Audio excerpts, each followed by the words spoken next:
और प्रिय छात्र छात्राओं, प्यारे बच्चों, आज हम सभी लोग पुनः उपस्थित हुए हैं अपने विषय हिंदी को लेकर के। लेकिन आज हमारा जो शीर्षक है वह है आचरण की सभ्यता, कक्षा 11। और इस आचरण की सभ्यता शीर्षक के जो लेखक हैं, जो निबंधकार हैं हमारे, वो सरदार पूर्ण सिंह जी हैं।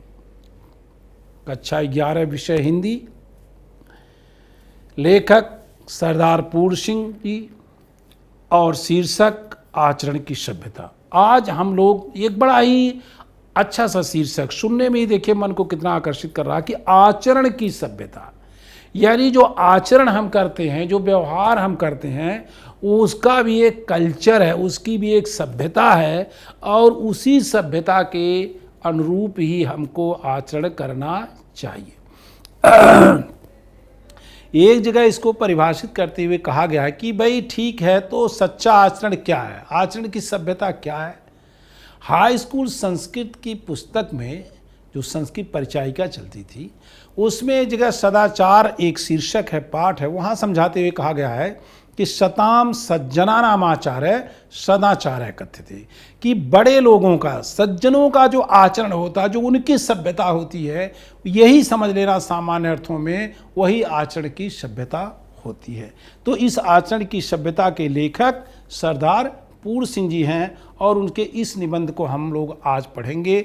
जैसा कि हम सभी लोग जानते हैं कि किसी भी निबंध को पढ़ने से पूर्व हम उस निबंधकार के बारे में जानने की कोशिश करते हैं, हम उस लेखक के बारे में जानने की कोशिश करते हैं और तभी हम उस पर काम करते हैं। तो यहाँ पर हम देखते हैं कि जो लेखक का हमारे परिचय है, यानी सरदार पूर्ण सिंह जी का जन्म 17 फरवरी सन 1881 ईस्वी में हुआ। इनका जो जन्म स्थान है वो ग्राम सलहद, एबटाबाद, राज्य पंजाब, यानी पंजाब राज्य के एबटाबाद के सलहद नामक ग्राम में इनका जन्म हुआ था। इनकी शिक्षा, प्रारंभिक शिक्षा इनकी रावलपिंडी में तथा इंटरमीडिएट लाहौर से इन्होंने अध्ययन किया। रसायन शास्त्र में अध्ययन करने के लिए, विशेष अध्ययन करने के लिए जापान चले गए, वहाँ पर ये अध्ययन किए। कर्मस्थली के रूप में जब इन्होंने कार्य करना शुरू किया, अपना जीविका चलाने के लिए जो कर्म करना शुरू किया, तो कर्मस्थली के रूप में फारस इंस्टीट्यूट देहरादून में इन्होंने नौकरी किया। लेकिन नौकरी में व्यापक अंततः खेती बाड़ी, नौकरी में इनका मन नहीं लगा और अंततः ये खेती बाड़ी के कर्म को अपना लिया। जीवन पर, इनके जीवन पर स्वामी रामतीर्थ जी का प्रभाव पड़ा और जिससे यह अपने जीवन में एक संत की भांति जिंदगी जीने लगे, एक सन्यासी की भांति जीवन जीने लगे।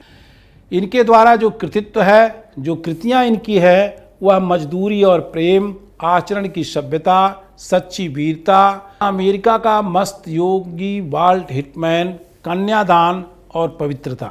भाषा शैली इनकी शुद्ध साहित्यिक खड़ी बोली, उर्दू, फारसी शब्दों का प्रयोग, अंग्रेजी शब्दों का प्रयोग तथा जो शब्द की शक्तियाँ थी, जैसा कि हम आपको बता चुके हैं कि शब्द में 3 शक्तियाँ होती हैं, अभिधा, लक्षणा और व्यंजना।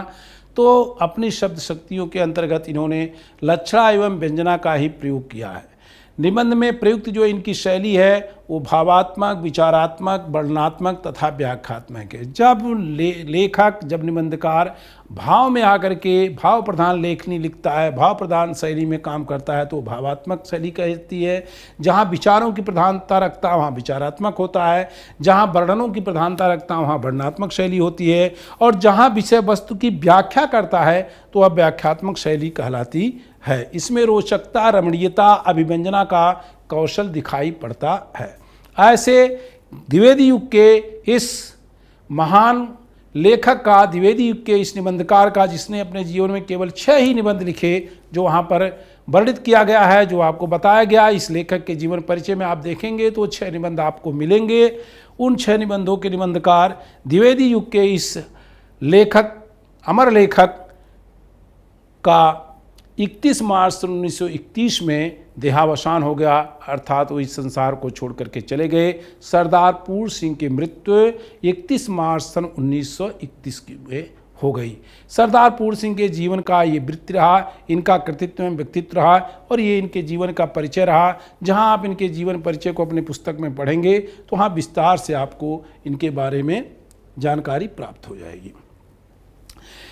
हम बार बार आपसे कहते हैं कि जब हम किसी संदर्भ की चर्चा करते हैं, आपके पुस्तक में, आपके परीक्षा में, आपके प्रश्नों के अंतर्गत जब प्रश्न पूछा जाता है तो हिंदी के पुस्तक के निबंधों से गद्यांश का अनुवाद या व्याख्या सप्रसंग पूछी जाती है। ससंदर्भ सप्रसंग। ससंदर्भ से अभिप्राय ये होता है कि यह गद्यांश कहाँ से लिया गया है। तो आपको केवल दो चीज़ वहाँ बतानी रहती है कि यह हम किस निबंध से लिया गया है और इस निबंध के लेखककार कौन है, निबंधकार कौन है। देखिए, प्रस्तुत व्याख्या पंक्तियाँ आचरण की सभ्यता नामक प्रसिद्ध निबंध से ली गई हैं। तो पहली बात तो आपने स्पष्ट कर दिया प्यारे बच्चों कि ये कहाँ से ली गई है। तो ये आचरण की सभ्यता रूपी निबंध से ली गई है। आचरण की सभ्यता रूपी निबंध से ये ली गई है। इसके लेखक कौन है? तो इसके लेखक सरदार पूर्ण सिंह जी है। सरदार पूर्ण सिंह जी किस युग के हैं? तो सरदार पूर्ण सिंह जी द्विवेदी युग के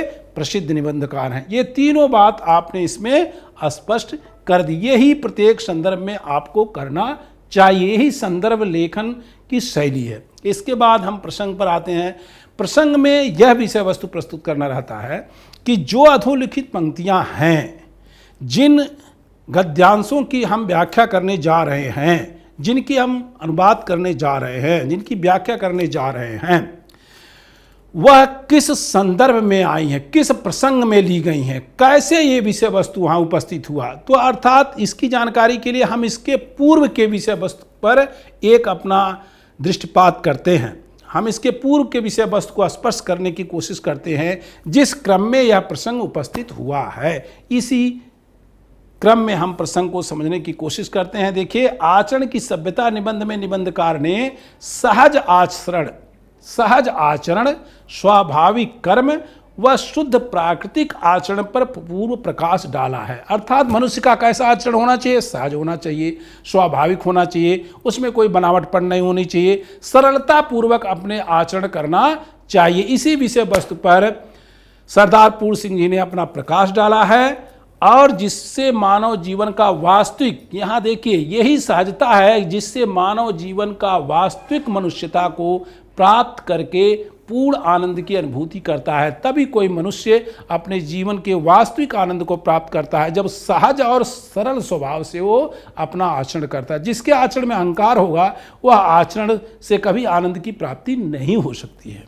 इसके क्रम में फिर हम इस पाठ में, निबंध में जो कठिन शब्द हैं उन कठिन शब्दों के यहाँ पर अर्थ दिए गए हैं और ये अर्थ आप नोट कर लेंगे, देख लेंगे। जैसे ज्योतिषमती का मतलब प्रकाशयुक्त, निघंट संस्कृत का शब्द का कोश है, मानसोत्पन्न मन में उत्पन्न, क्लेशातुर दुख से व्याकुल, नाद ध्वनि, अर्थावती अर्थवाली, अश्रुतपूर्व जो पहले न सुना हो, राम रोला व्यर्थ का शोरगुल, रसूल ईश्वर का दूत, नेति हठयोग का एक विशेष क्रिया। त्रिपिटक बौद्ध धर्म का ग्रंथ है जिसमें सुत्त पिटक, विनय पिटक और धम्म पिटक, 3 पिटक हैं बौद्ध धर्म में।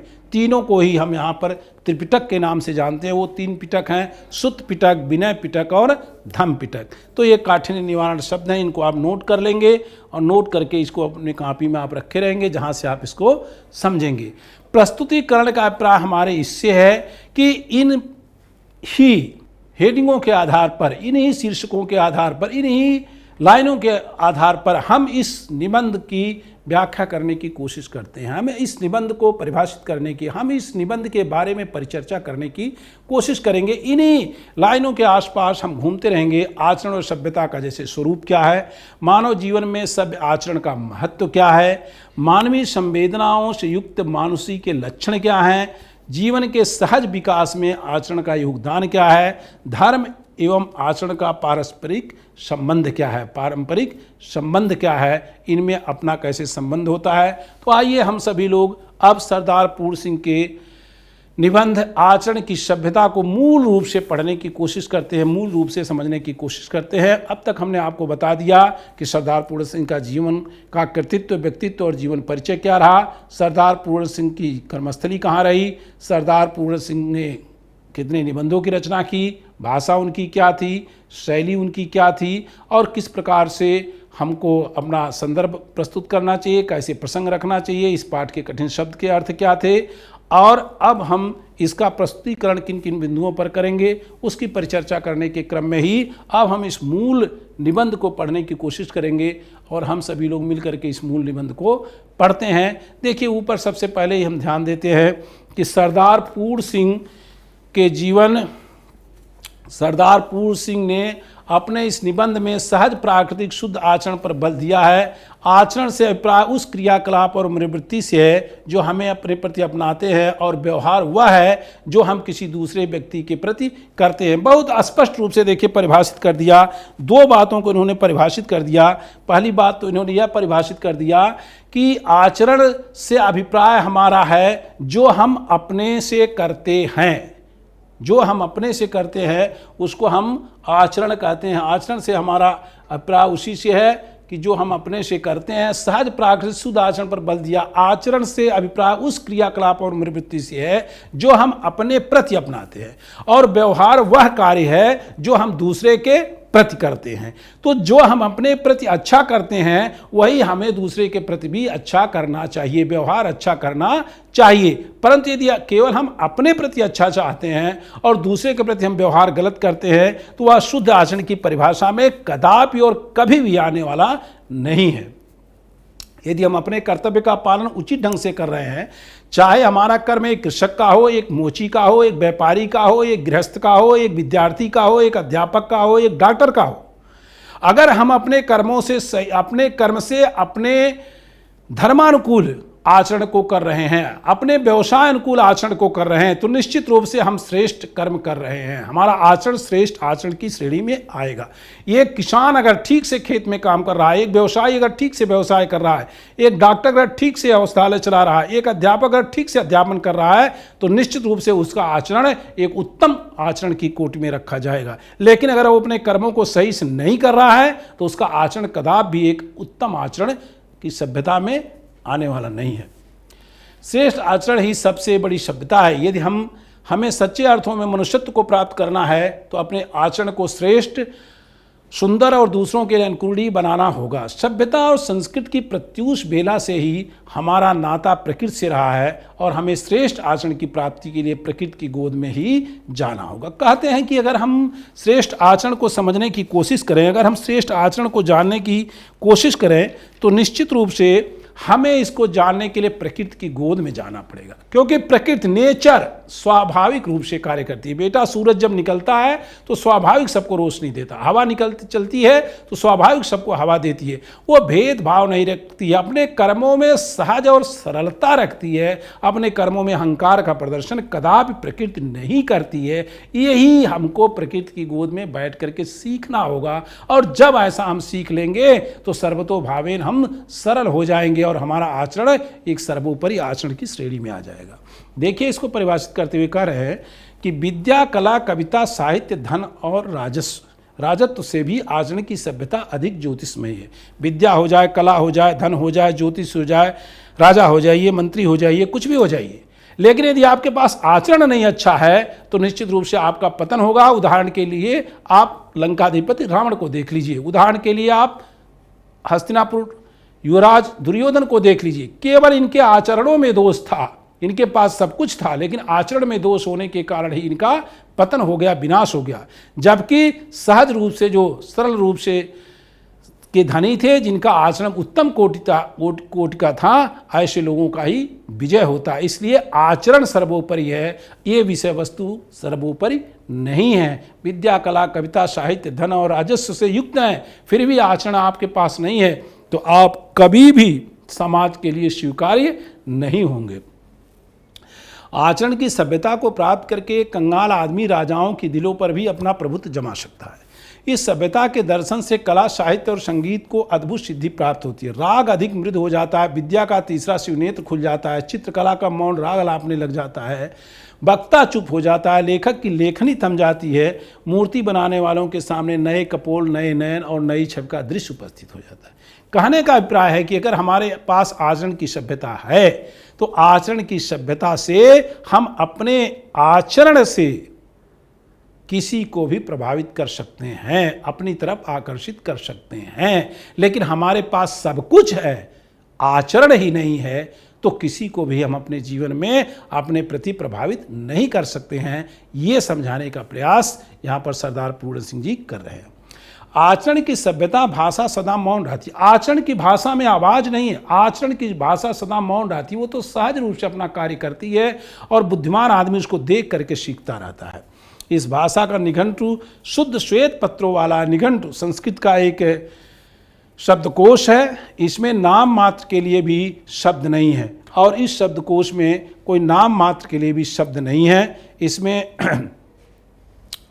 इसमें नाम मात्र के लिए भी शब्द नहीं। यह सभ्याचरण नाद करता हुआ भी मौन है। यह सभ्य आचरण की नाद मीन्स ध्वनि, नाद मीन्स ध्वनि, नाद करता हुआ भी यह मौन रहता है। आचरण तो चुपचाप, हम राम के चरित्र का गुणगान नहीं करते, करने से हमको लाभ मिलेगा। राम के चरित्र का व्याख्यान करने से हम बड़े नहीं हो जाएंगे, राम के चरित्र का चुपचाप अनुसरण करने से हम बड़े हो जाएंगे। इसलिए आचरण का अनुसरण किया जाता है, न कि आचरण का ढोल पीटा जाता है, आचरण का प्रदर्शन नहीं किया जाता है। व्याख्यान देता हुआ भी व्याख्यान के पीछे छिपा है, राग गाता हुआ भी राग के सुर के भीतर पड़ा है। मृद वचनों की मिठास में आचरण की सभ्यता मौन रूप से खुली हुई है। नम्रता, ये सब आचरण के गुण हैं। बच्चों ध्यान देना, यही सब हमारे जीवन, जो अभी कहा गया आचरण की सभ्यता, तो आचरण की सभ्यता क्या है? कोई आचरण, सभ्य आचरण कैसे बनेगा? इन्हीं सब गुणों को धारण करने के कारण कोई आचरण शुभ आचरण बनेगा। देखिए, नम्रता, दया, प्रेम और उदारता सब के सब सभ्याचरण की भाषा के मौन व्याख्यान है। जिसके जीवन में दया होगी, मानवता होगी, प्रेम होगा, करुणा होगा, मनुष्यता होगी, वो उसका आचरण स्वयं ही सभ्य आचरण की श्रेणी में रखा जाएगा। मनुष्य के जीवन पर मौन व्याख्यान का प्रभाव चिरस्थायी होता है और उसकी आत्मा का एक अंग हो जाता है। न काला, न नीला, न पीला, न सफ़ेद, न पूर्वी, न पश्चिमी, न उत्तरी, न दक्षिणी, वे नाम, वे निशान, वे मकान, विशाल आत्मा के आचरण से मौन रूपी सुगंध सदा प्रसारित हुआ करती है। इसके मौन से प्रसूत प्रेम और पवित्रता धर्म सारे जगत का कल्याण करके विस्तृत होते हैं। उसकी उपस्थिति से मन और हृदय की ऋतु बदल जाते हैं। तीक्ष्ण गर्मी से जले भुने व्यक्ति आचरण के काले बादलों की बूंदाबांदी से शीतल हो जाते हैं। मानसोत्पन्न शरद ऋतु क्लेशातुर हुए पुरुष इसकी सुगंधमय अटल बसंत ऋतु के आनंद का पान करते हैं। आचरण के नेत्र के एक असर से जगत भर के नेत्र भीग जाते हैं। आचरण के आनंद से नित्य उन्मिद उष्ण होकर वृक्षों और पर्वतों तक के हृदय नृत्य करने लगते हैं। आचरण के मौन व्याख्यान से मनुष्य को एक नया जीवन प्राप्त हो जाता है। नए नए विचार प्रकट होने लगते हैं। सूखे काठ सचमुच ही हरे हो जाते हैं। सूखे कूपों में जल भर जाता है। नए नेत्र मिलते हैं। कुछ पदार्थों के साथ एक नया मैत्री भाव होता है। सूर्य, जल, वायु, पुष्प, पत्थर, घास, पात, नर, नारी और बालक तक में एक अश्रुत पूर्व विषय वस्तु प्राप्त होती है। तो यहाँ पर आप देखिए कि आचरण को समझाते हुए यहाँ पर सरदार पूर्ण सिंह जी कह रहे हैं कि आचरण के द्वारा ही हम किसी कठिन परिस्थितियों में भी सहज हो जाते हैं। आचरण के द्वारा ही हम किसी न किसी महान कार्य को कर लेते हैं। आचरण के द्वारा ही हम प्रकृति को, जीव को, पुष्प को, पत्तों को, वृक्षों को, मनुष्य को, बच्चों को, सब में एक नया जीवन पैदा कर देते हैं। वह किसकी देन है? तो वह केवल आचरण की देन है। आचरण से ही पर्वत, वृक्ष, नदियाँ सब हरी भरी रहती है। हर मनुष्य अपने सभ्य आचरण में ही जीता है। अगर आचरण से आदमी हीन हो गया तो स्थिति बहुत ही विकराल हो जाती है और प्रलय की, जलप्लावन तक की स्थिति आ जाती है। परिस्थितियाँ सब विपरीत हो जाती हैं। इसलिए आचरण हमारे जीवन में जरूरी है और आचरण के माध्यम से ही हम अपने जीवन के उन्नतशील बना सकते हैं। अपने समाज को हम अग्रसर कर सकते हैं, अपने समाज को आगे ले जा सकते हैं। और जो समाज आगे, जब मैं आचरण युक्त होऊंगा तो मेरा परिवार आचरण से युक्त होगा। जब परिवार होगा तो समाज होगा, समाज होगा तो राष्ट्र भी होगा, और एक राष्ट्र भी आचरण की सभ्यता वाला राष्ट्र हो जाएगा। मौन रूपी व्याख्यान की महत्ता इतनी बलवती, इतनी अर्थवती और इतनी प्रभावती होती है कि उसके सामने क्या मातृभाषा, क्या साहित्य भाषा और क्या अन्य देश की भाषा, सब की सब तुच्छ प्रतीत होती है। अन्य कोई भाषा दिव्य नहीं, केवल आचरण की मौन भाषा ही ईश्वरीय है। विचार करके देखो, मौन व्याख्यान की तरह आपके हृदय की नाड़ी नाड़ी में सुंदरता को पिरो देता है। वह व्याख्यान ही नया क्या जिसने हृदय की धुन को, मन के लक्ष्य को नहीं बदल दिया। चंद्रमा की मंद मंद हंसी का, तारागढ़ के कटाक्ष पूर्व प्राकृतिक मौन व्याख्यान का प्रभाव किसी कवि के दिल में घुस कर देखो। सूर्यास्त होने के पश्चात श्री केशव चंद्र सेन ने और महर्षि देवेंद्र नाथ ठाकुर ने सारी रात एक क्षण की तरह गुजार दी। यह तो कल की बात है। कमल और नरगिस में नयन देखने वाले नेत्रों से पूछो कि मौन की व्याख्यान की प्रभुता कितनी दिव्य है। मौन रूपी व्याख्यान के बारे में परिचर्चा करते हुए सरदार पूर्ण सिंह जी कह रहे हैं कि मौन की भाषा, मौन आचरण की भाषा मौन रहते हुए भी समस्त भाषाओं से बलवान रहती है। समस्त भाषाएं बोल करके जो नहीं सिखा सकती हैं, आचरण की मौन भाषा वह सबसे अधिक व्यक्ति को सिखा देती है। तो आचरण की भाषा मौन होती है, वह केवल ग्राह्य की विषय वस्तु होती है। उदाहरण के रूप में देखिए, कितना सुंदर उदाहरण देते हैं कि मौन रह करके इन दोनों ही आदमियों ने, केशव चंद्र सेन ने और श्री केशव चंद्र सेन ने और महर्षि देवेंद्र नाथ ठाकुर ने पूरी की पूरी रात ही बिता दिए, केवल मौन रह करके पूरी रात्रि का इन्होंने सुखद अनुभव किया। प्रेम की भाषा शब्द रहित होती है, नेत्रों की, कपोलों की, मस्तक की भाषा भी शब्द रहित होती है। जीवन का तत्व भी शब्द से परे है। सच्चा आचरण प्रभावशील, अचल स्थित संयुक्त आचरण न तो साहित्य के लंबे व्याख्यानों से गढ़ा जा सकता है, न वेद की श्रुतियों के मीठे उपदेश से, न अंजील से, न कुरान से, न धर्म चर्चा से, न केवल सत्संग से। जीवन के अरण्य में धसे हुए पुरुष के हृदय पर प्रकृति और मनुष्य के जीवन के मौन व्याख्यानों के यत्न से सुनार के छोटे हथौड़े की मंद मंद चोटों की तरह आचरण का रूप प्रत्यक्ष होता है।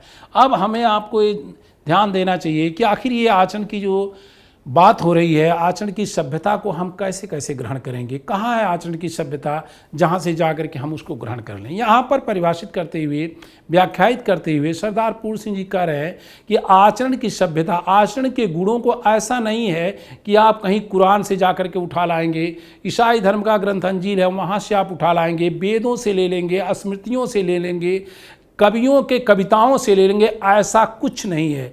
आप कहीं से एकाएक आचरण की सभ्यता को, आचरण के गुणों को संकलित नहीं कर सकते हैं, बल्कि धीरे धीरे सज्जनों के संसर्ग में रह करके, सज्जनों के सानिध्य में रह करके, बड़े लोगों के सन्निकटता में रह करके धीरे धीरे करके आप इसका संकलन कर सकते हैं। इसके लिए बड़े का सत्संग होना आवश्यक है। बड़ों के पद चिन्हों पर चलने की प्रेरणा आपके मन में होनी चाहिए। उसी को कह रहा है कि व्याख्यानों के यत्न से, बड़े बड़े लोगों के व्याख्यानों को सुन करके सुनार के छोटे हथौड़े की मंद मंद चोटों की तरह आचरण का रूप प्रत्यक्ष होता है। हम धीरे धीरे आचरण सीखते हैं, हम धीरे धीरे ज्ञान सीखते हैं, हम धीरे धीरे धनवान होते हैं, हम धीरे धीरे यशस्वी होते हैं। एक दिन में अगर इसको प्राप्त करना चाहें तो ये संभव नहीं है। दुनिया की कोई भी ग्रंथ, कोई भी व्यक्ति नहीं है जो एक दिन में हमको इतना परफेक्ट बना देगा कि हमारे आचरण की मर्यादा चारों तरफ दिखाई देने लगे। यह धीरे धीरे संकलन करने की ही विषय वस्तु है। इसलिए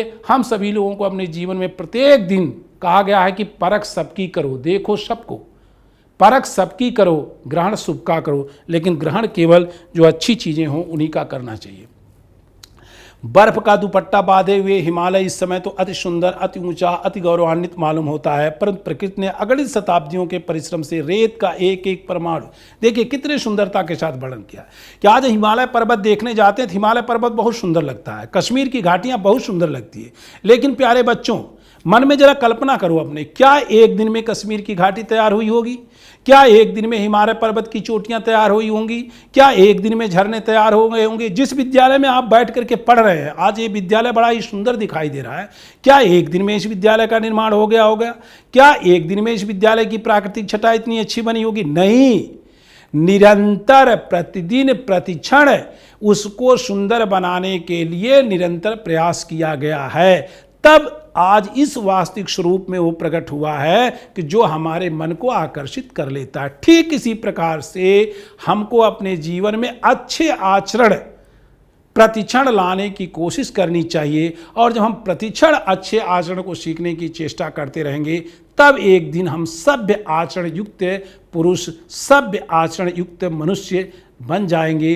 तब संसार में हमारे सभ्य आचरणों की चर्चाएं होंगी और हर मनुष्य हमारे आचरण से सीखना चाहेगा। भगवान राम के चरित्र से हम सीखते हैं, वो मर्यादा पुरुषोत्तम है, उनके चरित्र का ही हम अनुसरण करने की कोशिश करते हैं। तो क्या जिस दिन भगवान राम जन्म लिए उसी दिन सारे चरित्र विकसित हो गए? नहीं, उन्होंने अपने जीवन के हर पग पर एक सत चरित्र का प्रदर्शन किया। सत चरित्र को ऋषियों के माध्यम से, महर्षियों के माध्यम से, गुरुओं के माध्यम से, माता पिता के माध्यम से आचरणों को सीखते गए और जीवन में उसको उतारते गए। उसी की देन है कि आज हम उनके चरित्र का अनुसरण करते हैं। यही ठीक स्थिति हमें भी अपने जीवन में अपनानी चाहिए। उसी को देखिए यहाँ पर ये बता रहे हैं, परिश्रम से रेत का एक एक परमाणु समुद्र के जल में डुबो कर उनको अपने क्षितिज हथौड़े से सुडौल करके इस हिमालय के दर्शन कराएं। आचरण भी हिमालय की तरह एक ऊंचे कलश वाला मंदिर है। यह वह आम का पेड़ नहीं कि जिसकी मदारी एक क्षण में तुम्हारी आंखों में मिट्टी डालकर अपनी हथेली पर जमा दे। इसके बनने में अनंत काल लगा है। पृथ्वी बन गई, सूर्य बन गया, तारा गड़ा, आकाश भी दौड़ने लगे, परंतु अभी तक आचरण के सुंदर रूप का पूर्ण दर्शन नहीं हुए। कहीं कहीं उसकी अत्यल्प छटा अवश्य दिखाई देती है। अर्थात आचरण की कोई हम अंतिम सीमा नहीं बांध सकते हैं। आचरण के तरफ हम निरंतर प्रगतिशील होते हुए जा रहे हैं, लेकिन लास्ट सीमा क्या है इसका ज्ञान अभी भी हमको नहीं है। और कह रहा है कि मदारी की तरह अगर आप चाहिए कि 1 मिनट में उत्पन्न कर दीजिए आचरण की सभ्यता, तो 1 मिनट में आचरण की सभ्यता उत्पन्न होने वाली नहीं है। ये निरंतर सतत ग्राह्य करने की एक प्रक्रिया है। पुस्तकों में लिए हुए नुस्खों से तो और भी अधिक बदहजमी हो जाती है। सारे वेद और शास्त्र भी यदि घोलकर पिला दिए जाएं तो आदर्श आचरण की प्राप्ति नहीं होगी। जैसा कि हमने आपको अभी बता दिया ऊपर, आचरण प्राप्ति की इच्छा रखने वाले को तर्क वितर्क से कुछ भी सहायता नहीं मिलेगी। शब्द और वाणी तो साधारण जीवन के चोचले हैं, ये आचरण की गुप्त गुहा में नहीं प्रवेश कर सकते, वहाँ इनका कुछ भी प्रभाव नहीं पड़ता। वेद इस देश के रहने वालों को विश्वासानुसार ब्रह्मवाणी है, परंतु इतना काल व्यतीत हो जाने पर भी आज तक वे समस्त जगत की भिन्न भिन्न जातियों को संस्कृत भाषा न बुला सके, न समझा सके, न सिखा सके। यह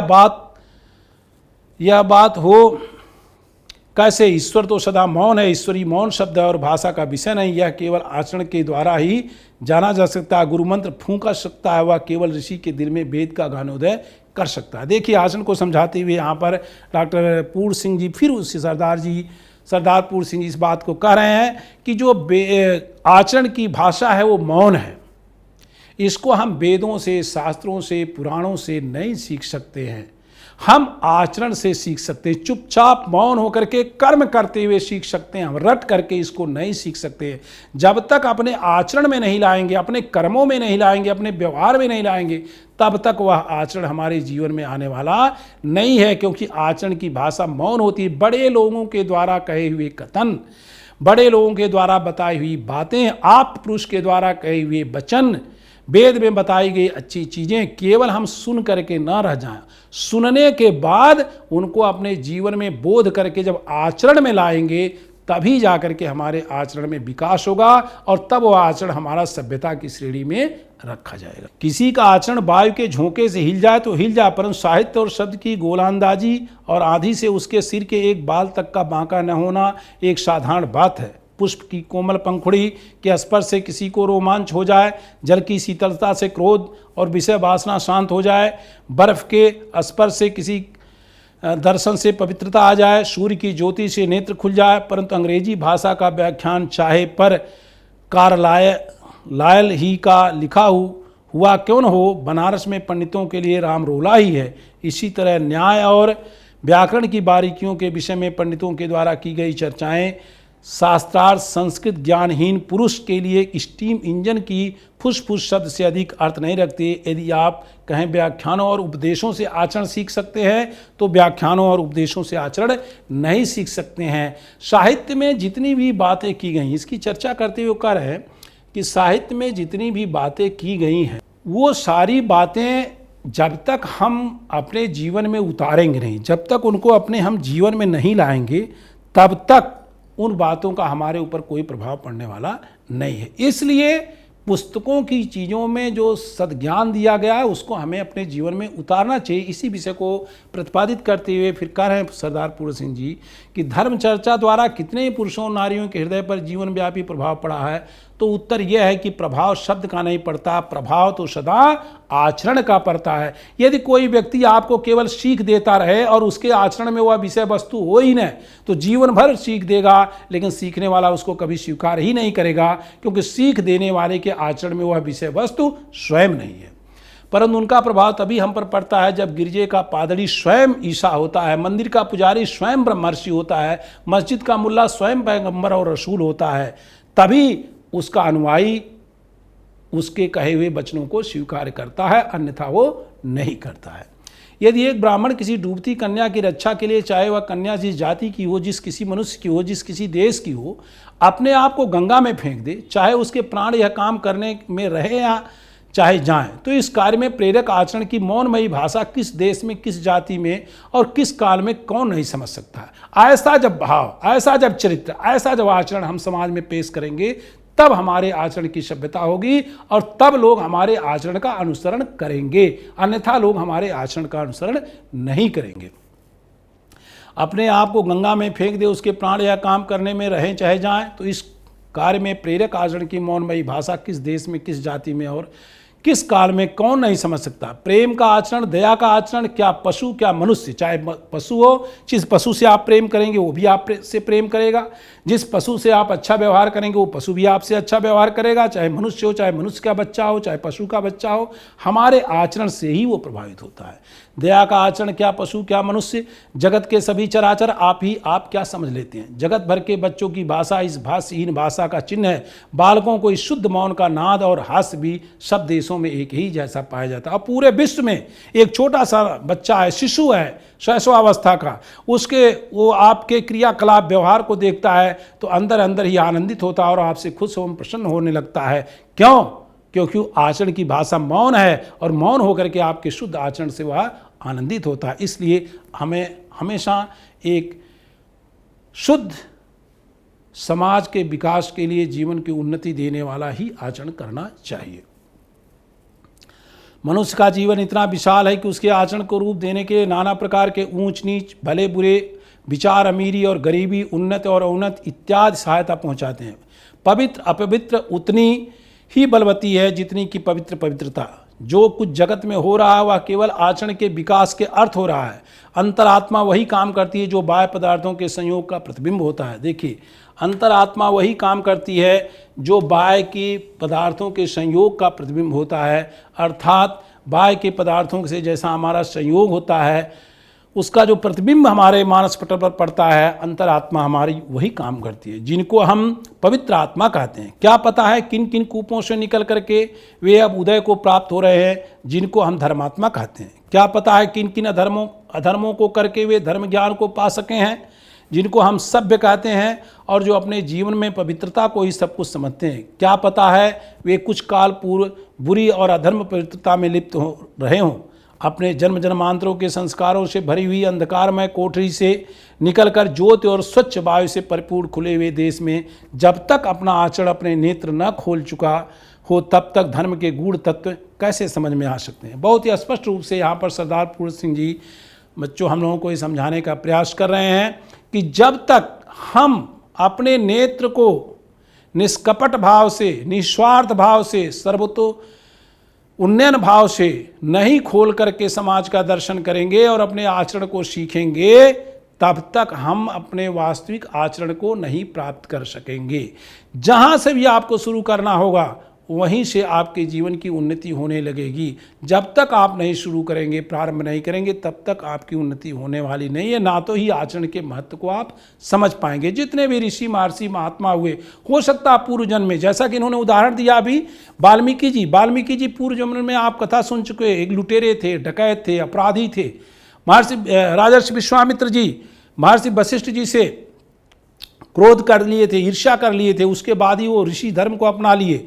लेकिन जब उस धर्म को अपनाए, उसके आचरण को अपनाए, तब वो राजर्षि विश्वामित्र हो गए, महर्षि वाल्मीकि हो गए, ऋषि वाल्मीकि हो गए, तो उस स्थान को प्राप्त कर लिए। अंधकारमय कोठरी से निकलकर ज्योति और स्वच्छ वायु से परिपूर्ण खुले देश में जब तक अपना आचरण अपने नेत्र न खोल चुका हो तब तक धर्म के गूढ़ तत्व कैसे समझ में आ सकते हैं। नेत्र रहित को सूर्य से क्या लाभ, कोई नेत्र ही नहीं जिसके पास है उसको सूरज से क्या, जिसके पास आचरण नहीं है उसके पास सज्जनों से क्या, हृदय रहित को प्रेम से क्या लाभ है, बहरे को राग से क्या लाभ है। कविता और साहित्य, पीर पैगंबर, गुरु, आचार्य, ऋषि आदि के उपदेशों से लाभ उठाने का यदि आत्मा में बल नहीं है तो उससे क्या लाभ है। वेद, शास्त्र, पुराण, वाक्य, ऋषि, महर्षि, इनके वचनों को हम तभी आत्मसात कर सकते हैं जब हमारे हृदय में एक अच्छे आचरण होंगे। अगर हमारे हृदय में अच्छे आचरण नहीं है तो इनका प्रभाव हमारे ऊपर वैसे ही नहीं पड़ेगा जैसे अंधे के ऊपर सूर्य का कोई प्रकाश नहीं पड़ता है।